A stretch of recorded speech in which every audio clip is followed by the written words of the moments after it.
Fox 61 News at 10 starts now. Maduro and his wife will soon face the full might of American justice and stand trial on American soil. Breaking now at 10, strong words from President Trump tonight after a U.S. military operation removed Venezuelan leader Nicolas Maduro and his wife Celia Flores from their home last night. This comes as tensions between the U.S. and Venezuela has been growing.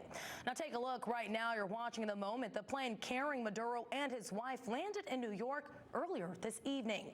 And this all comes as he's set to face drug and weapons charges in Manhattan federal court next week. Now, there's a lot to get to with this developing story, but first, thank you so much for joining us on the Fox 61 News at 10. I'm Annette Montgomery. Now, tonight, we're hearing from Connecticut lawmakers and local Venezuelan groups. But first, Fox 61 Steffen Reals joins us in studio right now.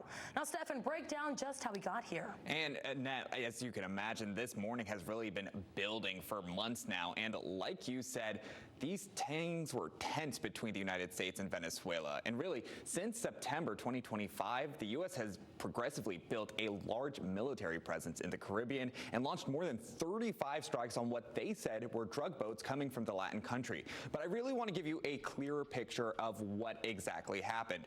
Up on the top of the screen, you see on the right, you'll see the footage from Caracas, and that is in the northern part of Venezuela that you see dotted on your map. This is where the explosions took place. Now, this all stems from Maduro's role as Venezuela's president. The United States Department of War claims that Maduro was a dictator, and the Justice Department alleged he and his allies had turned Venezuelan institutions into drug trafficking-fueled corruption machines. Up until now, President Donald Trump has pressed Maduro to step down from his position as president, but last month he told reporters a more forceful option may be the way to go, like war possibly, to oust Maduro. Now Venezuela's Vice President Delcy Rodriguez has been sworn in as the country's interim leader. And while President Trump said she would be willing to work with the U.S., especially for the betterment of the Venezuelan people, earlier today, Rodriguez, she pushed back against the arrest of Maduro. We demand the immediate release of President Nicolas Maduro and his wife, Celia Flores. The only president of Venezuela is President Nicolas Maduro. Now, this move by the United States has caused a very heated divide from lawmakers across the country. Some said the move to arrest Maduro needed to happen, while others questioned whether or not President Trump had the authority to do so without the approval of Congress. United States Representative Jim Himes agreed, yes, Maduro was an illegitimate ruler, but he said that other members of Congress and himself, they haven't seen any evidence that military action was needed, nor a plan of how to prevent the Latin country from descending into chaos now. Now, Himes said in a statement, quote, Secretary Rubio repeatedly denied Congress that the administration intended to force a regime change in Venezuela. The administration must immediately brief Congress on its plan to ensure stability in the region and its legal justification for this decision, end quote. Meanwhile, you had Connecticut Republicans who said President Trump did what he had to in order to keep the American people safe. In a statement from State Senator Stephen Harding, he said, quote, President Maduro had been an integral culprit in fostering the narcotic ring in our country, which has killed far too many Americans. I hope he is brought to justice and we can continue to address the substance abuse crisis that is in our state and country and what it continues to face, end quote. But Annette, this really, as you can imagine, is a very complex issue. There's a lot of fallout we've already seen across the country and the world, and that comes from flight cancellations to what will happen to Venezuela's oil. And we'll get more into this in just about 15 minutes. And later on, like you said, we will hear from Venezuelans living here in Connecticut about what they think about Maduro's arrest. But for now, in the studio, Steffen Reals, Fox 61. Hands off Venezuelan soil! Hands off Venezuelan soil! No more blood for oil! And And continuing our coverage on this developing story, you just heard from what's being referred to as a no war on Venezuela protest that happened today in Boston.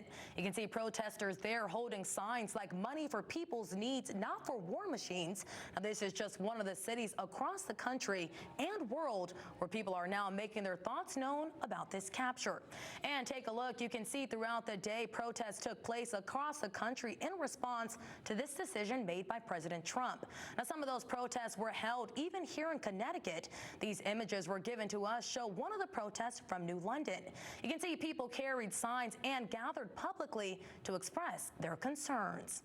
And take a look at these scenes from New York City to Mexico City and Havana, Cuba, where protesters held signs reading, quote, "No war on Venezuela." They also had some signs that said "No blood for oil" as they call for an end to foreign intervention. Smaller demonstrations were also reported in cities like Atlanta, Chicago, and Los Angeles. And as protests erupted in response to this military operation, parts of the world were also celebrating. Right now, you're watching video from Colombia, Peru, and Miami, where you can see people celebrating the capture of Maduro. You can see them waving Venezuelan flags as they sang and hugged each other over this news, really showing the mixed reactions pouring in from all over the country and the world. And of course, we'll have much more on this developing story in just a few minutes, but you can always get the latest updates on FOX61 Plus, our free streaming app. The message here should be for the world. Look, the president doesn't go out looking for people to pick fights with. He's not generally wants to get along with everybody. We'll talk and meet with anybody, but don't play games. Don't play games with this president's in office, because it's not going to turn out well. Now back to our top story tonight. As Venezuelan President Nicolas Maduro remains on U.S. soil, President Trump has said the U.S. will, quote, run the country and seize Venezuela's massive oil reserve. FOX61 Steffen Reals is back with us in studio again. Now, Steffen, what does this mean and what will it look like in practice? And this is really one of the big talkers right now as far as what's going on in Venezuela, because some are actually blaming oil as the main reason this all happened in the first place, and not actually drug trafficking like the president had claimed. After the arrest of Maduro happened, President Trump said he wanted to tap into Venezuela's oil reserves, which are said to be the biggest in the world. But you had some experts say that now U.S. oil companies plan to take over Venezuelan oil operations. However, nothing's really been set in stone yet. We're going to have our very large United States oil companies, the biggest anywhere in the world, go in, spend billions of dollars, fix the badly broken infrastructure, the oil infrastructure, and start making money for the country.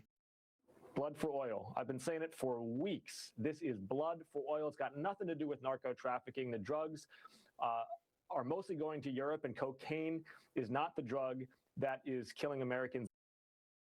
And Annette, right now, a lot of focus from the Venezuelan people, especially stateside, hasn't actually been oil, but really where the country goes in the coming weeks. Actually, I spoke with a member of the Venezuelan Association of Connecticut about this, and we'll hear from him in just about 15 minutes. But again, in the studio, Steffen Reals, FOX61. You're watching Fox 61. Take a look. You're watching the moments the van carrying Venezuelan President Nicolas Maduro arrived at the Drug Enforcement Administration. This comes as he's set to face drug and weapons charges in Manhattan federal court next week. Thank you so much for staying with us on Fox 61. I'm Annette Montgomery.